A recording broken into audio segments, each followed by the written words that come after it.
14 h au stade du Ray, l'Olympique de Marseille, dans un match capital. Un match au parfum d'Europe, puisque le vainqueur de ce match pourrait prendre la 3e place provisoire du classement, synonyme de Ligue des Champions en fin de saison.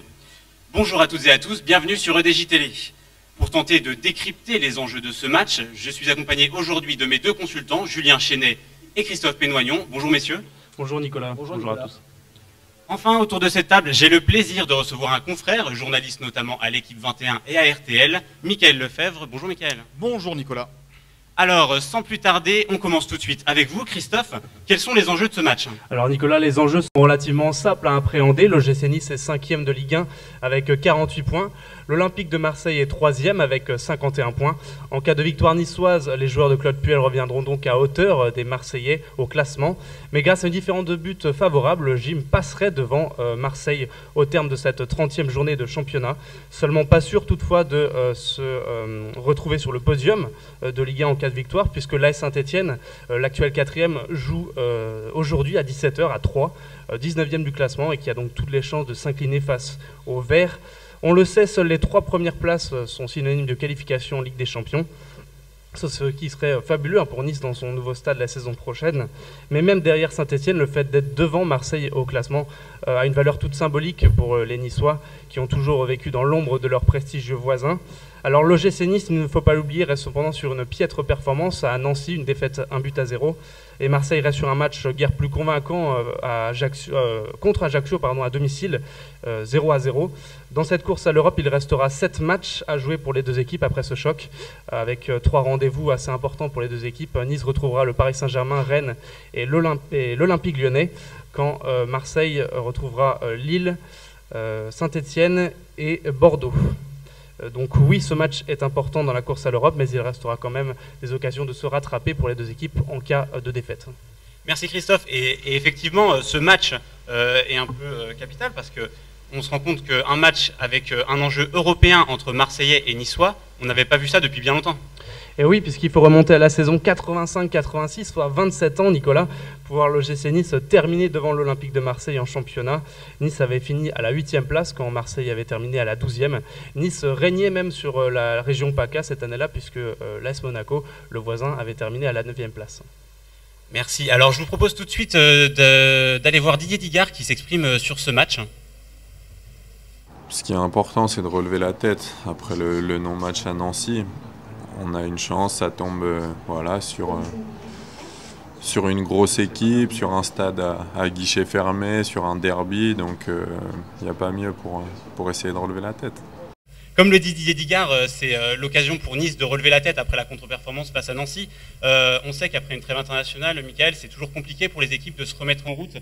Dans quel état d'esprit peuvent être les Niçois à l'heure actuelle? Je pense que cette trêve internationale a fait du bien pour le l'OGC Nice. Elle a pu récupérer par exemple des joueurs blessés comme Zvitanic et Mahaman Traoré. Après, c'est vrai qu'après une défaite comme celle concédée à Nancy, l'idéal c'est de se remettre tout de suite dans le bain pour essayer de corriger ce qui n'a pas été. Claude Puel a dû concocter un programme pendant ces 15 jours où il n'y avait pas de match par exemple au milieu de semaine, la semaine dernière, donc c'était un petit peu compliqué d'organiser un programme.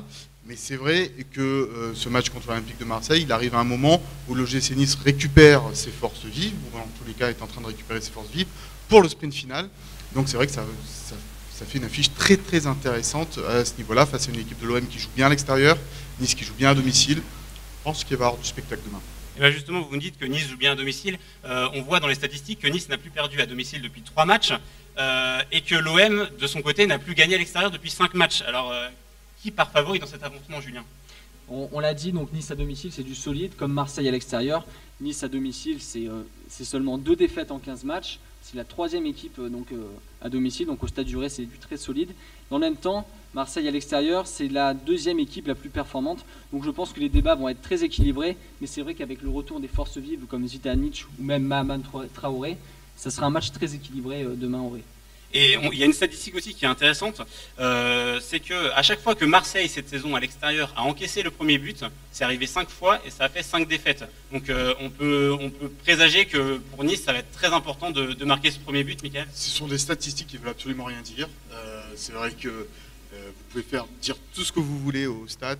Non, l'important c'est le terrain.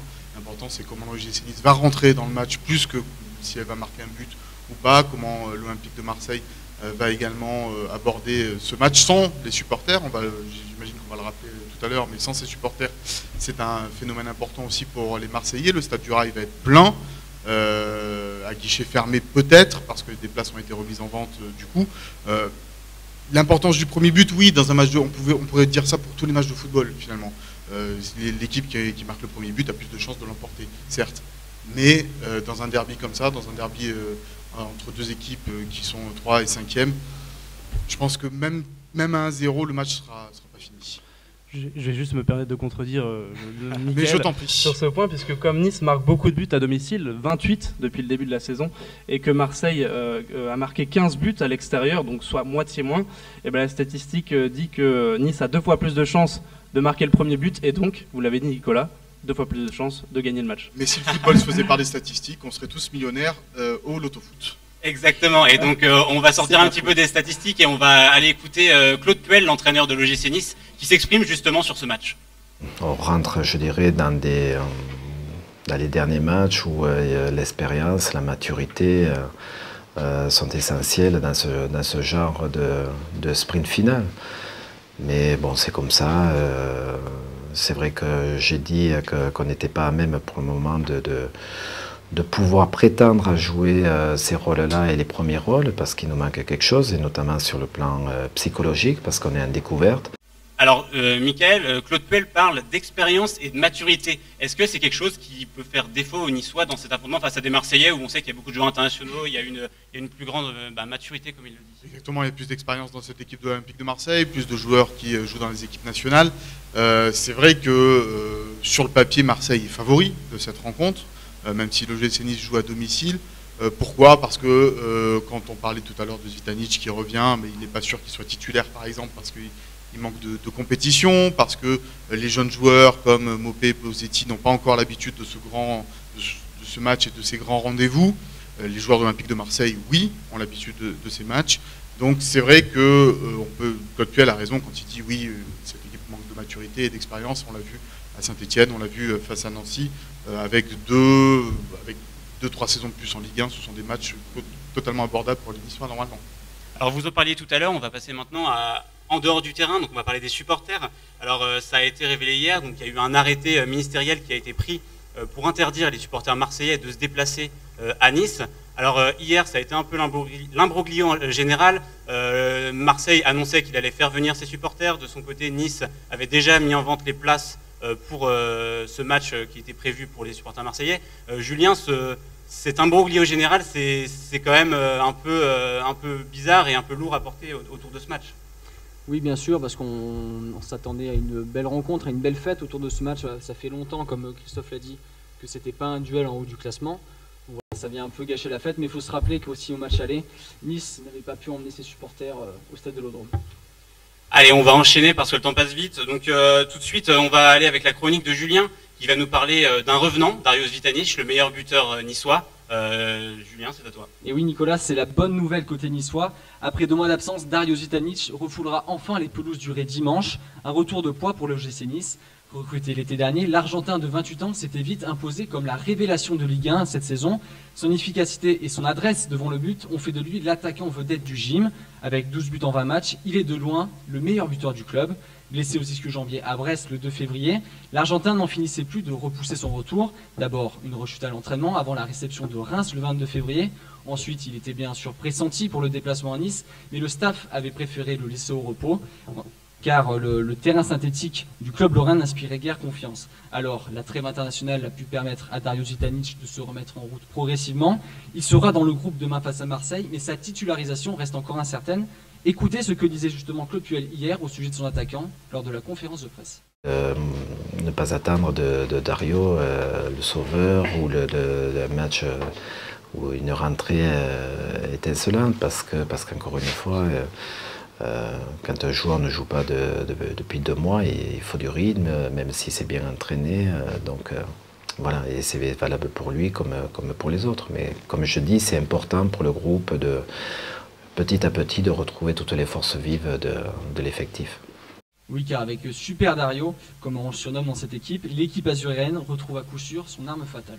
Merci Julien. Alors Michael, Julien nous le disait tout à l'heure, Nice n'a pas forcément été été très en difficulté durant l'absence de Dario Zvitanic, puisque l'équipe présente un bilan de 4 victoires, 2 défaites et un match nul en son absence. Claude Puel tient à enlever de la pression sur les épaules de son joueur.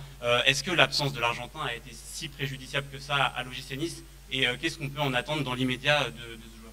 Elle était préjudiciable dans le jeu, parce que c'est un joueur qui garde beaucoup de ballons, c'est un point d'appui pour son équipe, et c'est vrai que quand Bauken a joué, quand Mopé a joué, quand Bosetti a joué, ils ont été moins présents, on va dire, dans le jeu, même s'ils ont marqué. On se rappelle du doublé de Bauken, par exemple, contre Montpellier. Après, il y a eu beaucoup de pression sur les épaules justement de ces jeunes joueurs, une pression que Zvitanic est plus à même de porter. Il a joué à Boca, il a joué à l'Ajax d'Amsterdam, pardon, donc il sait ce que c'est que les gros matchs, les grosses rencontres, donc ça ne lui fait pas peur. Maintenant, comme le dit Claude Puel, il n'est pas sûr qu'il soit titulaire des coups d'envoi, parce que c'est vrai que c'est un peu compliqué comme ça sur un gros match, avec une pelouse sûrement un petit peu grasse, parce qu'il a beaucoup plu ces temps-ci, de refaire jouer tout de suite un joueur qui a eu une blessure musculaire pendant 2 mois. Et donc justement, Julien, qu'est-ce que ça va donner, les échos? Est-ce qu'il y a des retours à part Dario Zvitanic, ou est-ce qu'il y a d'autres absences? Eh bien déjà côté marseillais, on a Joey Barton qui est incertain à cause des adducteurs. Ça veut dire qu'il jouera. Il jouera qui sera dans finalement. D'accord, ok, bon, c'est très intéressant, merci. Et sinon, en plus du retour de Dario Zvitanic, on a Mahaman Traoré qui devrait faire son retour dans le groupe. Il était blessé depuis la CAN parce qu'il a joué avec la sélection du Mali. Donc voilà, c'est un autre retour, de choix pour l'OGC Nice. Et on a pu se rendre compte pendant les absences de Traoré, de Zvitanic, que l'équipe niçoise avait de la ressource, puisque quand on regarde un petit peu, Nice a fait jouer cette saison 23 joueurs de champ, donc dû notamment aux blessures, mais aussi preuve que le groupe est élargi. Pour prendre une comparaison, Marseille a fait seulement jouer 17 joueurs de champ cette saison dans son effectif. Est-ce que le fait que Nice puisse s'appuyer sur un groupe élargi et des jeunes joueurs qui, quand ils viennent jouer, sont présents, c'est quelque chose d'important? Ah bah oui, bien sûr, quand on l'a vu avec Zvitanic qui était blessé, Neil Mopé il a su marquer le but de la victoire contre Bastia, Bauken le doublé contre Montpellier. Donc voilà, il y a eu des solutions qui ont été utilisées par Claude Puel. Donc on l'a vu tout au long de la saison, il insistait sur le groupe, que voilà, il n'avait pas de mal à faire intervertir tel ou tel joueur. Donc c'est une force évidemment très importante pour l'OGC Nice, parce que sur le papier, quand on regarde, évidemment, ils sont bien moins forts que Marseille. Et finalement, on a vu des joueurs qui ont pu éclore au plus haut niveau, qui ont su prendre leur chance au moment donné. Vous parlez beaucoup du retour de Zvitanic, mais c'est vrai qu'on oublie aussi l'absence d'Esseric, qui est suspendu jusqu'à la fin de la saison. Et sans Esseric, cette équipe de l'OGC Nice a beaucoup plus de mal à faire le jeu. On l'a vu, c'est sa pièce maîtresse au milieu de terrain. C'était sa pièce maîtresse au milieu de terrain, Valentin Esseric. Donc, Esseric Zvitanic, c'était quelque chose qui fonctionnait plutôt bien dans la relation milieu de terrain attaquant. Donc je pense que plus que l'absence de Zvitanic pendant 4 matchs ou 5 matchs, ça va être maintenant, il va falloir gérer maintenant l'absence d'Esseric jusqu'à la fin de la saison. Kamel Meriem et Luigi Brins sont censés le remplacer, mais ils n'ont pas le niveau du jeune joueur, de l'ancien joueur de l'AS Monaco. D'ailleurs, il ne devrait pas jouer demain, c'est Abriel, Digard et Hanin qui sont pressentis au milieu de terrain. Oui, c'est possible, on a du mal à avoir la composition d'équipe, parce que c'est vrai que il y a beaucoup de retours, il y a beaucoup d'absences. Il y a 2 choix qui peuvent se poser à Claude Puel. Soit il laisse Digard, Hanin à la récupération et met Abriel sur le côté droit à la place de Jérémy Pied, avec Meriem en meneur de jeu et Boteac sur le côté gauche, un 4-2-3-1 avec devant ou Mopé, ou Bosetti, ou Zvitanic. Là, il y a beaucoup d'incertitudes. Ou alors il revient à un milieu de terrain de 3 joueurs avec Digard, Hanin et Abriel, et puis devant Boteac, Bosetti et Pied. On verra bien comment ça va se passer demain. Moi je mets une petite pièce sur le changement tactique. Il a joué beaucoup en 4-2-3-1 cette saison. Je pense qu'il va adapter son équipe à un 4-3-3 demain après-midi. Pour préciser, Valentin Esseric est bien sûr suspendu suite à son tacle sur Jérémy Clément lors du match face à l'AS Saint-Etienne, donc jusqu'à la fin de la saison. Il est déjà presque l'heure de nous quitter. Alors avant de conclure cette émission, j'aurais quand même envie de vous poser, messieurs, la question habituelle, un petit pronostic sur ce match. Donc on va commencer par vous, Christophe. Bah oui, moi je vais jouer mon petit côté cartésien, je vais m'en dire mes statistiques. J'ai pronostiqué une victoire de l'OGC Nice, 2-1. Très bien, Julien. Bah moi, un résultat un peu plus mitigé, 1 partout. Je vois bien l'ouverture du score de Marseille avec Valbuena et l'égalisation de Zvitanic qui mettra en feu le stade du Ré. C'est précis. Et vous, Michael? Allez, 1-0, but de Sivelli de la tête à la 88e. Très bien. Et ben merci à tous de nous avoir accompagnés pour cette émission spéciale foot. Merci à vous, Mickaël. Merci de m'avoir reçu. Cette spéciale OM est donc déjà terminée. Je vous rappelle, le match aura lieu demain à 14 h entre l'OGC Nice et l'Olympique de Marseille. En attendant, l'info continue toute la journée à l'EDJ. Merci beaucoup, au revoir.